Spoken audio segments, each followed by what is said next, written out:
principaux dysfonctionnements que nous avons constatés, ils sont lesquels ? Ils sont d'abord majeurs, nous semble-t-il, ces dysfonctionnements au sein des services de l'État. Et ils ont pu affecter non seulement la sécurité du président de la République, mais également les intérêts de notre pays.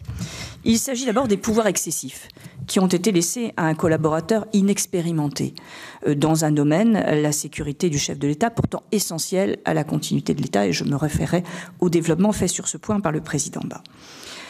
Nous avons découvert aussi la nomination atypique comme lieutenant-colonel de réserve opérationnelle de la gendarmerie nationale, qui a été celle de M. Benalla. Nous ne l'avons pas reprise, mais cela est resté présent à l'esprit de tous.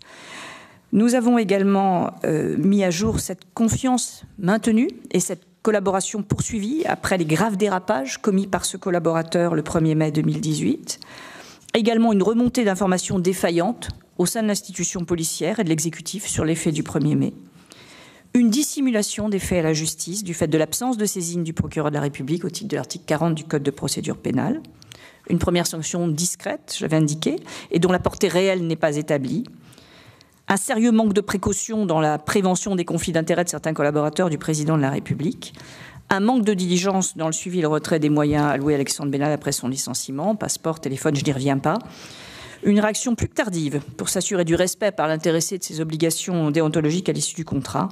Et enfin, un contrôle insuffisant des affectations des réservistes au sein du dispositif de sécurité de l'Élysée. Il s'agit là, bien sûr, de M. Kras. Voilà quels sont ces dysfonctionnements, Monsieur le Président, qui ont été relevés.